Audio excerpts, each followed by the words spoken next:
This is going to be the video that you want to watch because I am going to talk to you all about your energy and your vibration. And this, my friends, is the power behind manifestation. So let's fucking go.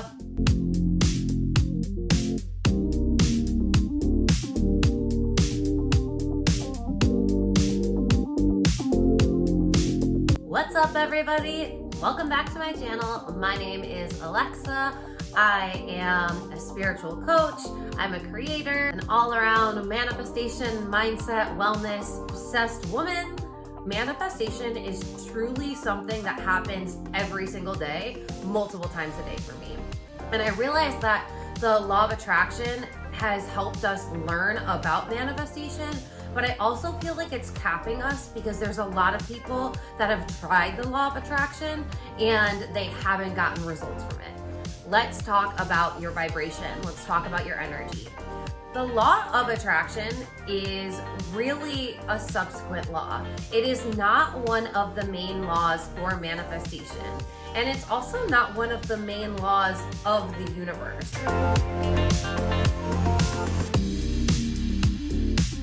In one of my recent podcasts, I talked about the law of correspondence, and I broke that one down for you.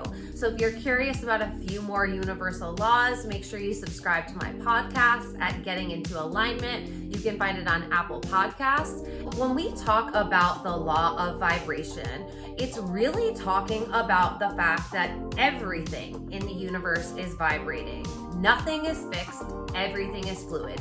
You hear me say that all of the time because it is true. It's true about you.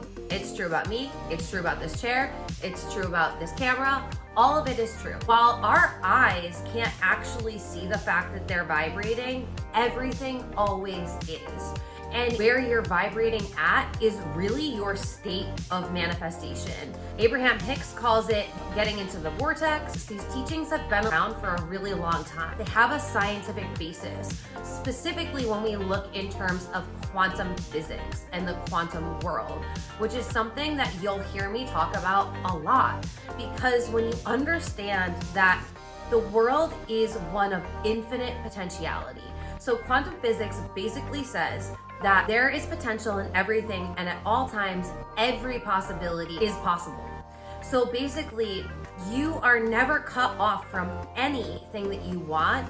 It's just existing on another plane. It's existing in another state, another vibrational state. So while you don't see yourself vibrating, you can feel yourself vibrating. And what do I mean by that?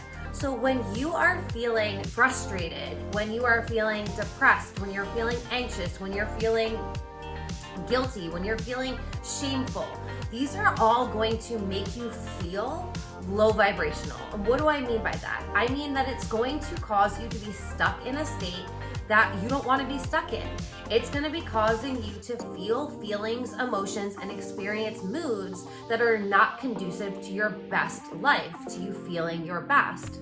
But why do we allow ourselves to vibrate low like this? Because we have been taught to ruminate, and we haven't been taught how to stop ruminating as a culture. We haven't been taught how to take care of ourselves, how to connect with ourselves, how to be with ourselves. We're constantly taught to find someone else who will complete our lives instead of finding the completion within our own soul, within our own heart.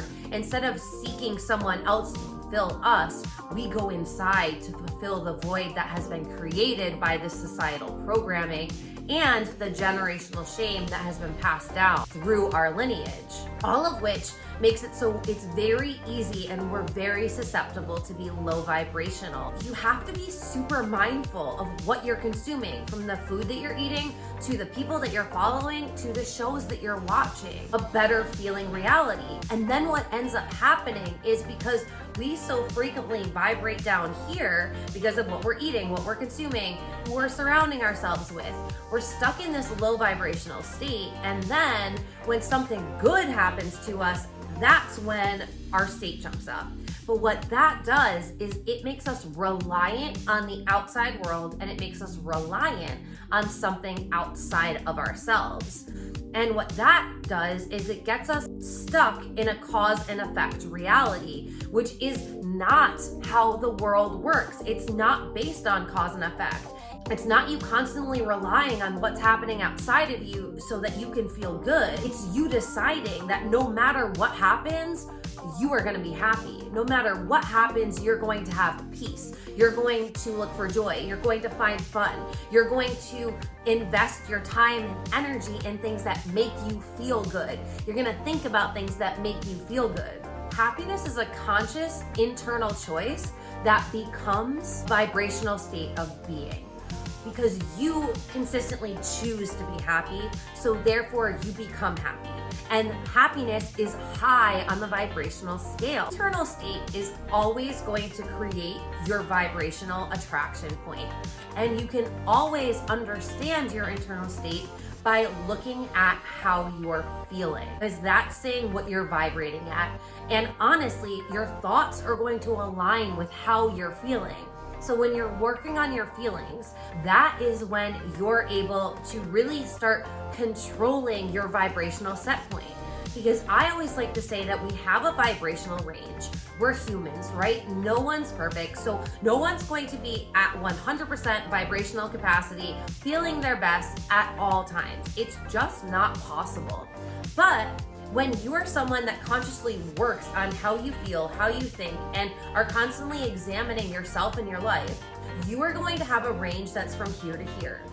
These are the people that manifest consistently. These are the people that are living their dream lives. These are the people that have the dream car, the dream house, the dream relationship, the dream family. They travel the world, they live luxuriously, but they also have fulfillment, peace, happiness. Look at the things that you're consuming as food.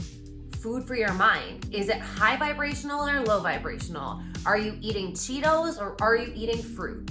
It's really what it comes down to. So there are so many ways for us to be able to work on our vibration, to feel our best. And I'm not saying to spiritual bypass, which means just always constantly think happy thoughts.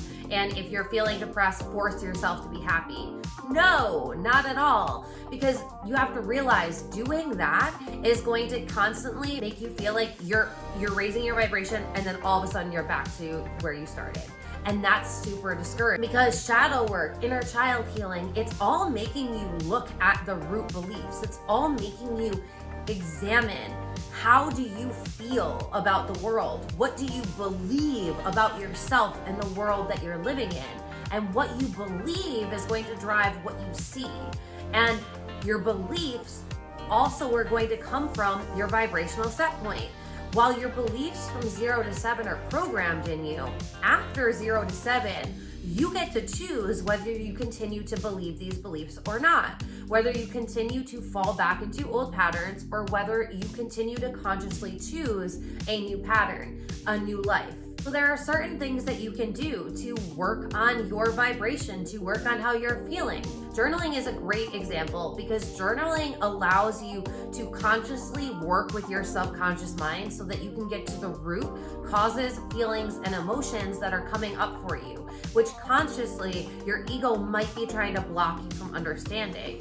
So journaling is a great tool to get into, and it's a great practice to create in your life. Put in your morning routine, put it in your nightly routine. Reading books that are about manifestation, spirituality, motivational content, inspirational content. This is going to feed your mind examples of what can be. Also, by following people who have done what you want to do, who started in a similar position but have now become someone that you look up to and you idolize because they've really created a life for themselves that you are interested in creating. It's really about surrounding yourself with people that inspire you, motivate you, push you to be a better person. One of my all-time favorite quotes is by Nipsey Hussle, when he says, if you look at the people in your circle and don't get inspired, you don't have a circle, you have a cage. You become the 5 people you surround yourself the most with. So are you surrounding yourself with people who are miserable, people who are frustrated, people who are not happy with where they are in life, people that are going to drag you down? And I understand that when you start this journey of wanting to better yourself and harness your energy and become a vibrational attraction point to manifest what you want, it can be lonely because it feels like there's nobody in your external world that's doing this work with you. That is the beauty of the internet, because you're not alone. You can follow people online who inspire you, who teach educational content, people that motivate you, people that are excelling in the industry that you want to be in, successful people, people who created amazing lives for themselves. Follow those people, get inspired by those people, listen to their podcasts, watch their YouTube videos. The people in your life are really low vibrational, negative people, then that's all they're gonna post anyway. So there's no point in following people that you already know in real life that aren't going to inspire you or motivate you. If anything, they're going to constantly knock you back down. So one, limit the time you spend with those people, and two, don't follow them on social media. The point of social media is you should be using it as a tool to invest in your growth or to grow your business. Be very conscious, like I said earlier, of what you're consuming. Instead of spending hours binging Netflix, are there books that you can be reading? Are there podcasts that you can be listening to? Do you have a hobby that you've always wanted to make your business? Could you be investing your time in that? Could you be learning a hobby? Could you be doing something you've always wanted to do? Could you be writing, creating? There's so many things that you have available for you. While there are things that are going to contribute to feeling low vibrational, there are also things that you can do that will contribute to you feeling high vibrational. First and foremost is the food and the drinks that you're putting in your body. You gotta limit the alcohol consumption. Alcohol is literally a depressant, so it's going to bring you low vibe. It's just the way that it works. You also need to look at the food that you're eating. What are you eating on a daily basis? Are you eating whole foods? Are you eating vegetables? Are you eating fruit? Are you eating food that has a high nutrient dense content? Or are you eating processed foods? Look at what you're drinking. Are you drinking tea? Are you drinking a lot of water? Are you drinking elixirs? Are you drinking tonics? Or are you drinking soda all day long? Are you drinking tons of caffeine? Are you drinking sugary based drinks? These are all first and foremost going to contribute to how you feel. And as Neville Goddard said, your feeling is the secret. Also, you want to make sure you have a nightly routine and a morning routine. These are essential. You need practices to keep your energy up. And when you do these things, it's going to help you calibrate to a higher level. Listening to motivational speeches or listening to audiobooks is another great way to raise your vibration. Podcasts, YouTube videos, any content that's uplifting, that's inspiring. Talk with people that are high vibrational. So if there's people that you follow on social media and then you think that they're very inspiring, interact with them, leave comments, shoot them a DM. Realize that this is a way for you to communicate with other people, especially if you don't have a spiritual connection to the people around you. Make sure that you're reading books, spiritual books, educational books. Make sure that you're meditating. Make sure that you're moving your body, cultivating a state of gratitude. The more high vibrational in love, gratitude, and peace you can feel, the higher vibrational you'll be. And when you're at a higher vibration, that means it's going to be easy for you to manifest what you want. Because if you're feeling down here, but you want a brand new car, you're not getting the brand new car down here. You really have to acclimate up to the level of the brand new car. That's how it can manifest, because you now can see it in your reality, because you can feel it in that reality. When you're all the way down here, you're not feeling that brand new car. And that goes for anything. You want to manifest your dream partner. You feel like shit about yourself. You're not taking care of your body. You're not taking care of your mindset. If you're not doing any work on yourself, then you're either going to attract a person who isn't doing any work on themselves, who isn't taking care of their body, who doesn't love and respect themselves because you're not showing love and respect to yourself, and you're getting a mirror reflection of what you're putting out, law of correspondence. So if you want to manifest your dream partner, what do you have to do? Take care of yourself, love yourself, invest in your relationship with yourself, move your body, wear clothes that make you feel nice, do your hair, do your makeup, be the person that you would be if you were with that person, because that's how it works. You have to be the thing and then get the thing.